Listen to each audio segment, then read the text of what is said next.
माधवदास जी का ये स्वभाव था, वो जब भी जगन्नाथ जी के सामने जाते थे तो जगन्नाथ जी की राजी पूछते थे, आप कैसे हो ठाकुर जी, आज भोग लगा ढंग से, आज पुजारियों ने कोई त्रुटि तो नहीं करी, आपकी सेवा बढ़िया चल रही है, वस्त्र आपको सुख तो दे रहे हैं, कोई कष्ट तो नहीं।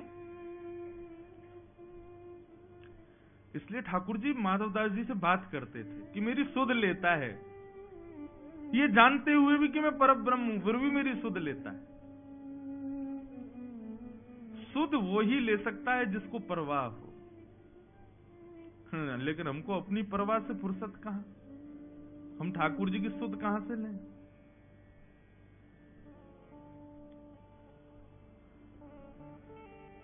माधवदास जी ठाकुर जी के समीप गए, ठाकुर जी से बोले, राजी हो ठाकुर जी? जगन्नाथ जी बोले, खूब प्रसन्न है, प्रसाद भोग बढ़िया आरोग रहे हैं आप? बोले, बहुत आनंद में। माधवदास जी बोले, ठाकुर जी मेरी एक इच्छा हो रही है। बोले, क्या? बोले कि मैं वृंदावन जा रहा हूं आपकी लीला भूमि का दर्शन करने। जैसे ही सुना माधवदास जी वृंदावन जा रहे हैं, अब ठाकुर जी सोचें कि मैं प्रसन्न हूं कि दुखी हूं। ठाकुर जी मौन हो गए, कुछ नहीं बोले। माधवदास जी बोले, आप कुछ कहेंगे नहीं, हम वृंदावन जा रहे हैं। माधवदास जी बोले, क्या कहूं, स्थान ऐसा है कि मैं तुमको रोक नहीं सकता जाने से, लेकिन मन कह रहा है कि तुम्हारे बिना रहूंगा कैसे, मेरा मन कैसे लगेगा। आज भी श्री जगन्नाथ जी दर्शन दे रहे हैं ना, तो निश्चित ही लाखों भक्तों में कोई एक ऐसा भक्त होगा जिससे वो राजी हैं, उसके लिए सबको दर्शन दे रहे हैं। एक भक्त के चक्कर में लाखों लोग दर्शन करते हैं। जगन्नाथ जी किसी ना किसी भक्त की प्रतीक्षा में ही रोज दर्शन खोलते हैं, रोज श्रृंगार करते हैं, रोज भोग आरोगते हैं। माधवदास, हम तो रोज तुम्हारे लिए यहां सज के तैयार होते हैं, ये भले ही सब लोग दर्शन करते हो, लेकिन मेरे को प्रतीक्षा तुम्हारी रहती है कि तुम आ रहे होंगे और तुम वृंदावन चले जाओगे। अब उस समय इतने साधन थोड़े ही थे कि फ्लाइट पकड़े सीधे पहुंच गए, आ गए, दर्शन करके वापस एक दिन में, पहुंचने में ही महीनों लगेंगे, फिर तुम वहां रुकोगे, दर्शन करोगे, फिर लौटोगे, कितने दिन में आओगे? 6 महीना तो लग जाएंगे तुमको। हम कैसे रहेंगे तुम्हारे बिना? भक्ति की परम स्थिति यही है। हम तो ठाकुर जी के बिना रह ही लेते हैं, लेकिन अपनी भक्ति ऐसी प्रगाढ़ हो, ठाकुर जी हमारे बिना विचलित हो जाए। हमारी भक्ति है ही नहीं इस स्तर पर।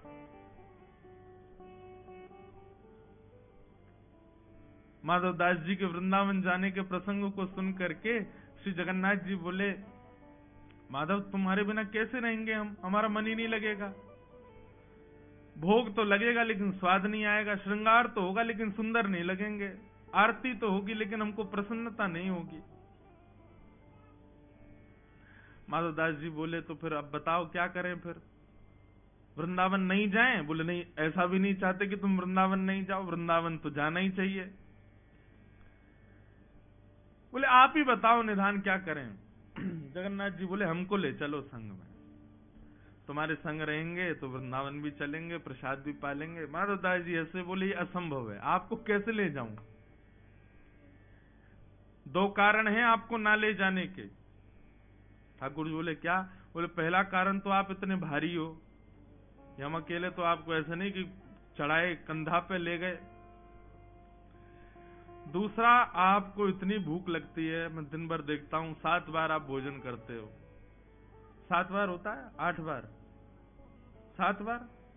हमारे यहाँ तो अष्टयाम होते, 8 बार करते हैं। हमारे यहाँ एक भोग ज्यादा लगता है, वो बताऊं कौन सा?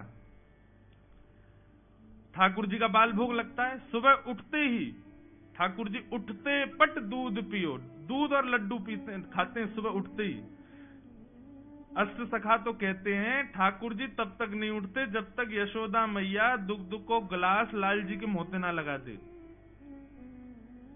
लाला को ऐसे सर उठाएंगी और जैसे ही जो पात्र है दुग्ध का उसको मुंह से स्पर्श कराएंगे, दूध एक घूंट अंदर जाएगा, तब ठाकुर जी की आंख खुलती। बोले, अच्छा मैया वो रह गई। और उसके संग फिर लड्डू पाते हैं। बताओ, यहां हम सवेरे उठते हाथ देखें, पृथ्वी प्रणाम करें, बाकी बात माता पिता को प्रणाम करें, बाकी बात शौचाचार निवृत्त नहा धो के तब कोई अन्न जल ग्रहण करते हो। हमारे ठाकुर जी उठते ही झूठे मुंह दूध पीते हैं पहले तो, और बिना दूध पवाए अगर ठाकुर जी उठा दिए तो पूरे दिन झोंका ही आते रहेंगे, नींद ही आ रही है अभी। क्यों? वो थापन भोग नहीं दिया हमको, तो सुबह उठते ही भोग लगाएंगे। फिर उसके बाद यशोदा मैया नवावे ना ठाकुर जी अपनी साड़ी के एक भाग को गीलो करके वही से आंख पहुंच दे, वही से मुंह पहुंच दे, वही से गलो पहुंच दे, हाथ पाथ पहुंच दे, है वो लाला तैयार। क्यों? छोटो लाला है, कहीं बीमार नहीं है जाए। यहाँ जगन्नाथ जी में भी चांदी के बड़े बड़े शीशा हैं, जगन्नाथ जी के आगे रख दिए जाते हैं। जगन्नाथ जी का जब प्रतिबिंब उसमें दिखता है दर्पण में, तो दर्पण में ही जल मार देते हैं, लो जगन्नाथ जी नहा लिए। और साल में एक बार प्रत्यक्ष नवाए जाते हैं, तो उससे बीमार हो जाते हैं, 15 दिन बुखार आ गए। और यहाँ भक्तों के लिए इतने शौचाचार बता दिए, नहाओ धो, इतने पवित्र रहो, ऐसे रहो वैसे रहो। खुद ठाकुर जी की सेवा साधारण नहीं है। पहले खुद उठो, खुद नहाओ, फिर इनको उठाओ, और उठते ही नहाएंगे नहीं, पहले भोग लगाएंगे, फिर आरती करवाएंगे। लाड़ लो लाला है ना, लाड़ लो मतलब बिगड़ेल। अब इस बात को कहीं काट के कोई वायरल नहीं कर दे कि महाराज जी ऐसे बोल रहे थे। लाड़ लो लाला है, प्यार चाव को धोना, प्यार चाव के तो बिल्कुल अधीन है। पूरे दिन ऐसे आलस में रहे कि यह हाथ को भी उठा के कोई और ही धर दे, मैं ना उठा पाऊंगा या है।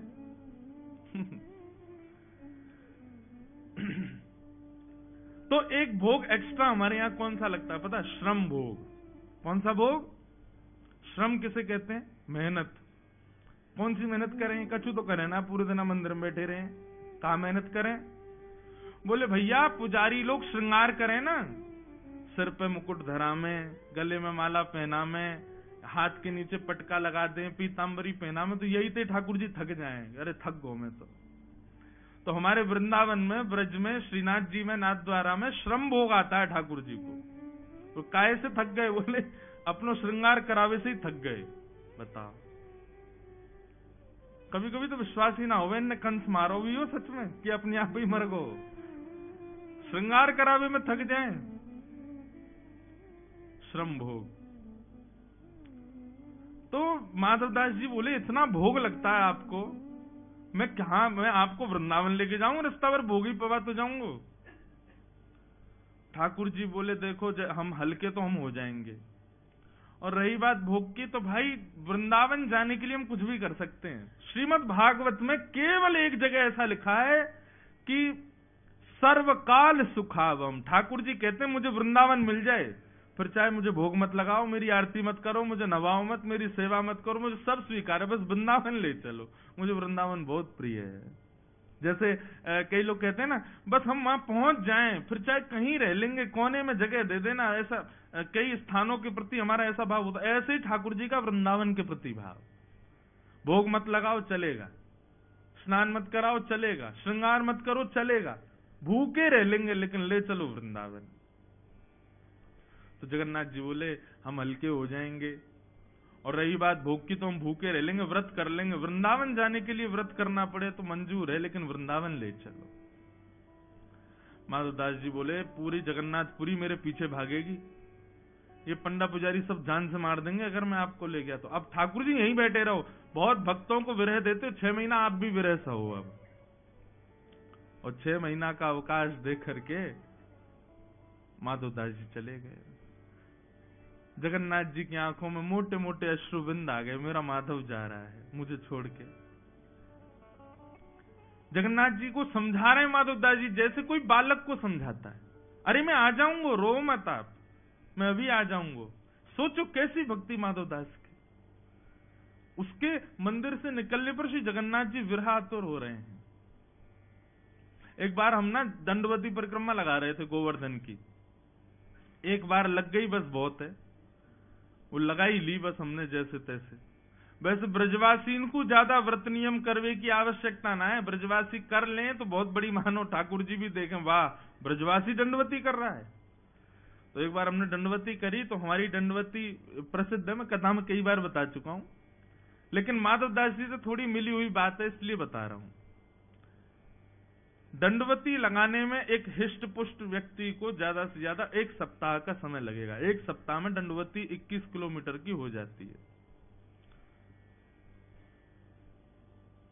और ज्यादा शीघ्र भी नहीं करना चाहिए, तो 1 सप्ताह लगता है। लेकिन हमको लगे 16 दिन, और 16 दिन भी कैसे लगे। पहली दंडवती के 10 दिन के पड़ाव हमने पूरे किए दीपावली के पास। तो दीपावली पर 10 दिन हमको पूरे हुए, तो हम पहुंच गए थे जतिपुरा। और जतिपुरा पहुंचते ही महाराज घर वालों के फोन आए, बोले कि भैया अब दंडवती में ही रहोगे, दीपावली है, घर आ जाओ। हमने कि बीच में परिक्रमा छोड़ के आ जाएं, तो बोले अरे ब्रजवासी को तो सब छूट है, आ जाओ। तो हमने कि गिरिराज बाबा अब हमारी कथाएं हैं और कुछ दिन के लिए घर जा रहे हैं, फिर कथाएं उससे जब अवकाश मिलेगा तब आएंगे बाकी पूरी करने। तो दंडवती 10 दिन की वहां पूरी करके हम चले गए। फिर उसके बाद हमको समय मिला होली के पास, तो होली के पास 6 दिन और लगाए।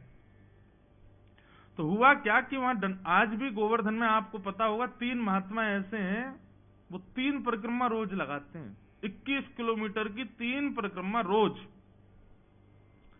तो जब हम दंडवती लगाते थे ना, तो वो बाबा, तीनों बाबा पीछे से आते, जानते थे, जैसे ही हमको देखते तो पीछे से प्रणाम कर लेते थे। मैंने बाबा आप प्रणाम मत करे, अरे नहीं नहीं, ब्रजवासी हो, वक्ता हो, व्यास जी के पुत्र हो, कथा सुनाते हो, और आप दंडवती लगा रहे हो। आज तो गिरिराज जी भी आनंदित हो रहे होंगे, बताओ ब्रजवासी दंडवती लगा रहे हैं। तो उनसे बैठ के ऐसे संवाद होता था। अब 10 दिन लगावे के बाद हम तो चले गए कथा करने। 6 महीना बाद जब मैं अपनी बची हुई दंडवती पूरी करने आया, तो बाबा ने पीछे से देखा, उनको लगा इन्होंने दूसरी दंडवती शुरू कर दी है। एक हो गई 6 महीना पहले, अब ये दूसरी दंडवती लगा रहे हैं। तो बाबा इतने भाव विभोर, धन्य धन्य, जय हो भैया गिरिराज बाबा, ब्रजवासीन की जय। यहाँ लोग एक बार दंडवती लगाएं तो 5 साल तक आते नहीं, आपने 6 महीना में दूसरी शुरू कर दी। मैंने बाबा पहली चल रही है, अभी 10 दिन पूरे हुए हैं, 6 दिन अभी तो जतिपुरा पर छोड़ के चले गए 6 महीना पहले, अब बची हुई पूरी करने आए हैं। तो बाबा बोले अरे राम राम, फिर तो आप तो बिल्कुल ही वो, बताओ 7 दिन में पूरी हो जाती है, आपकी 6 महीना से भी अटकी पड़ी है, इतना समय क्यों लग रहा है।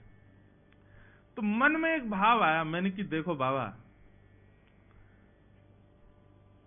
कोई मेहमान घर पे आवे, लेकिन वो मेहमान पूरे घर के लोगों को परेशान करे, सुबह चाय पिलाओ, नाश्ता कराओ, भोजन कराओ, ये खिलाओ वो खिलाओ, तो घर के लोग क्या करते हैं, एकांत में जब बैठते हैं, बोले कब जाएगा, ये दिमाग खराब कर रखा है इसने, सुबह ये खिलाओ वो पिलाओ, कब जा ही नहीं रहा है, इसकी वापसी कब की है।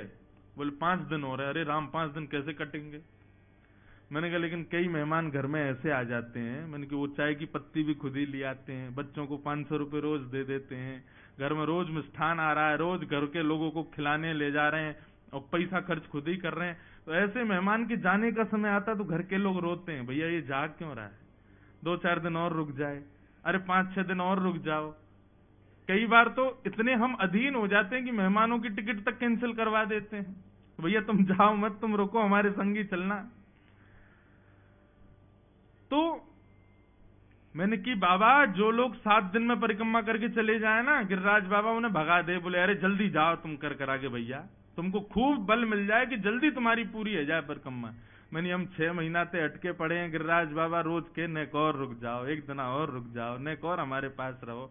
मैंने कि हम प्यारे लग रहे हैं गिरिराज जी को, यहाँ हमारे 6 महीना से अटके पड़े यहीं पे, जो जल्दी चले जाए समझो कि गिरिराज बाबा जल्दी भगा दिए। तो ये भाव सुन के बाबा इतने प्रसन्न हो गए, बोले अरे आपके भाव देखो। अब कहने को तो वो कितनी दुर्बल बात है कि बताओ 7 दिन में होने वाली परिक्रमा 6 महीना से अटकी पड़ी है, लेकिन हमारा भाव बोलो कि भैया गिरिराज बाबा जानबूझ के ना लगन दे रहो, ताकि हम और दिन कछु उनके पास रहें, ब्रजवासी इनको पाकर के बाबा और प्रसन्न है रहो, गिरिराज बाबा और आनंदित है रहो, या हमारे 6 महीना से अटके पड़े हैं। तो श्री माधवदास जी के प्रति भी जगन्नाथ जी का वही स्नेह, बार बार माधवदास जी से कहें कि मत जाओ, अरे रास्ता बड़ा दुर्गम है, रास्ते में तुमको बड़ी आदि व्याधि हो जाएंगी, ऐसे हो जाएगा, लेकिन चाहते भी हैं कि वृंदावन जाए। अंत तो गत्वा माधवदास जी जगन्नाथपुरी से चले गए। उस दिन जगन्नाथपुरी में घनघोर बारिश हुई, मानो जगन्नाथ जी रो रहे हैं, मेरा माधव जा रहा है। माधव दास जी अकिंचन थे बिल्कुल, ज्यादा भूख प्यास भोजन इसकी उनको ज्यादा जरूरत नहीं, जगन्नाथ जी का दर्शन ही उनका भोजन था, बिना दर्शन के भोजन नहीं सुहाता था। चित्त में श्री जगन्नाथ जी बैठे हैं, वृंदावन की यात्रा पर जा रहे हैं। एक दिन व्यतीत हो गया, चलते चलते दूसरा दिन व्यतीत हो गया। रात्रि में किसी गांव में जाकर के किसी वृक्ष के नीचे सो जाते। वृंदावन की यात्रा चल रही है। तीसरा दिन प्रारंभ हुआ। श्री माधव दास जी एक एक सप्ताह भी जल पी करके रह लेते थे, उनको भूख ज्यादा लगती नहीं थी। लेकिन आज तीसरा दिन ही प्रारंभ हुआ और सुबह उठते ही माधव दास जी ने जैसे ही स्नान किया, स्नान करते ही उनको भूख लगने लगी। इतनी जोर की भूख लगी महाराज की अब तो वो व्याकुल हो गए। माधव दास जी मन में विचार करें कि इतनी व्याकुलता मुझे संपूर्ण जीवन में नहीं हुई, मुझे इतनी व्याकुलता क्यों हो रही है, मुझे इतनी भूख क्यों लग रही है, मुझे इतने अन्न की प्यास क्यों लग रही है।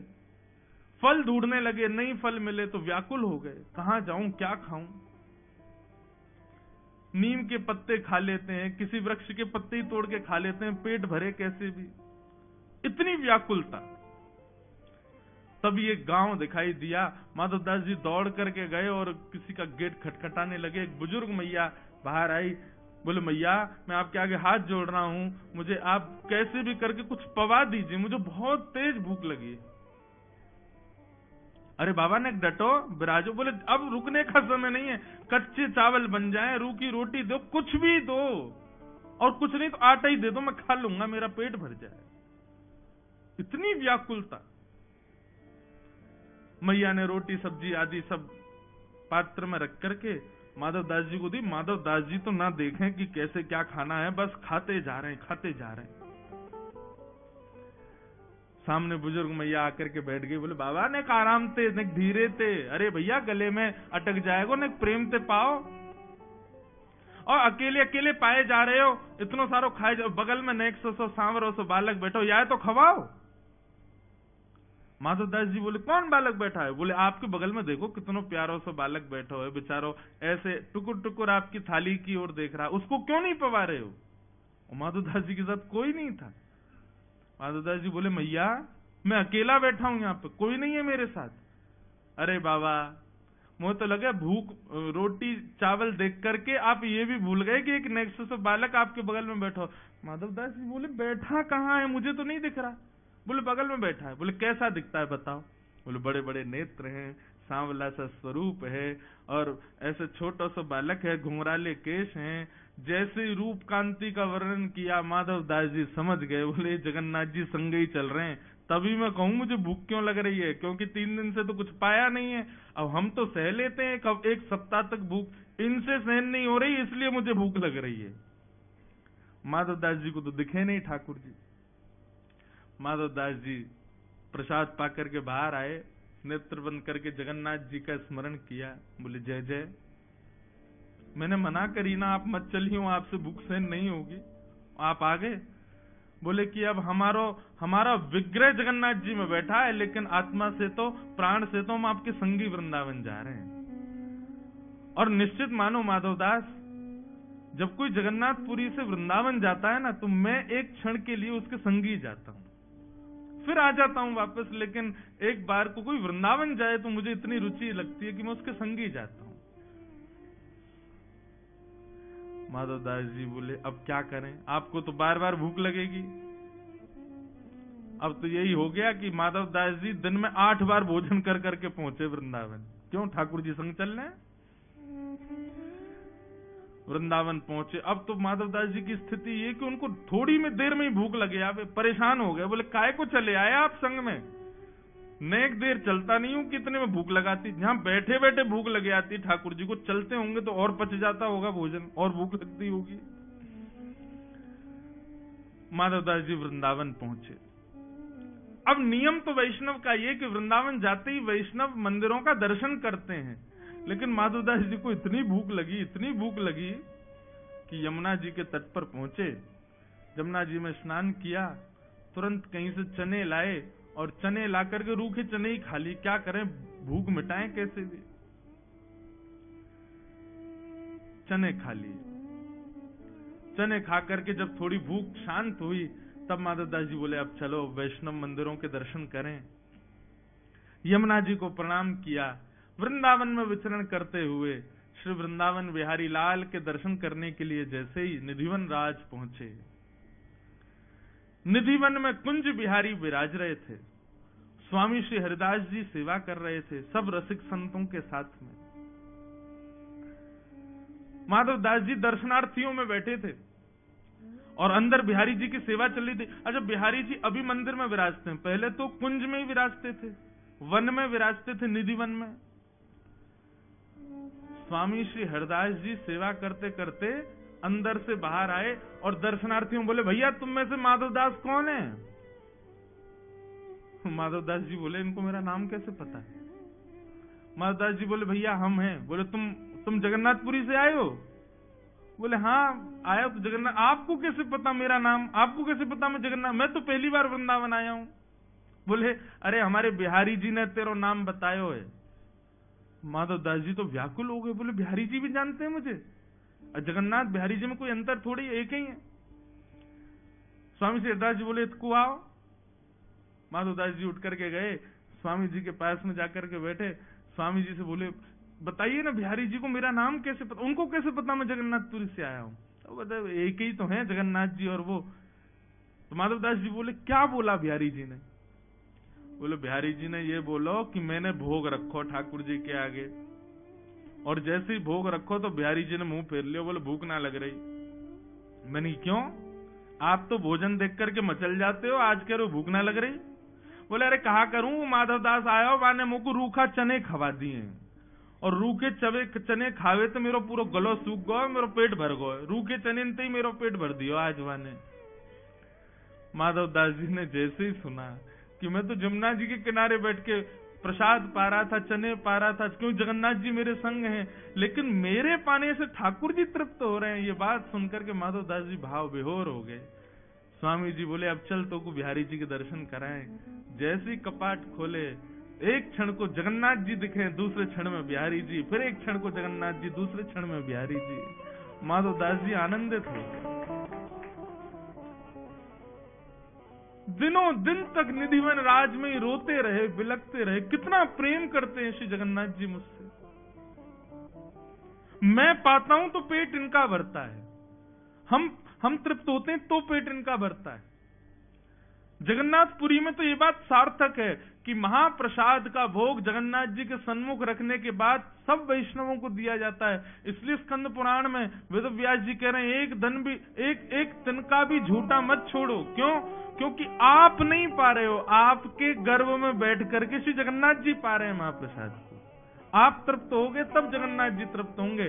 कहीं आपने महाप्रसाद को अतृप्त होकर के स्वाद में कुछ इधर उधर जान करके आपने छोड़ दिया, तो आप सोचना कि जगन्नाथ जी भूखे रहेंगे आपकी वजह से। इसलिए आकंठ होकर के पाओ। ऐसे श्री माधवदास वो वृंदावन गए तो जगन्नाथ जी उनके संग गए।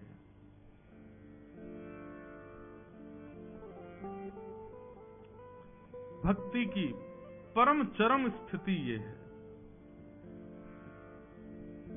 अपने वैष्णव के बगैर एक क्षण नहीं रहते ठाकुर जी। पर प्रीति हो ऐसी निष्काम, निष्कपट, निश्चल, और उसके लिए बंधुओं ठाकुर जी से पहले कोई संबंध तो बनाना पड़ेगा। तो आज दर्शन करने जाओ और श्री जगन्नाथ जी से पूछिएगा, आप कैसे हो? आप प्रसन्न हो? सब मंगल है जगन्नाथ जी? सब आनंद में है? कभी ठाकुर जी की सुध पूछो। वो सदा प्रसन्न ही रहते हैं, वो भगवान हैं, लेकिन वैष्णवों के लिए तो, भक्तों के लिए तो लाला है ना, इसलिए सुध पूछना। सुध पूछने से, ठाकुर जी से कुछ वार्ता करने से भक्ति में आप और अग्रसित होगे और आगे बढ़ोगे।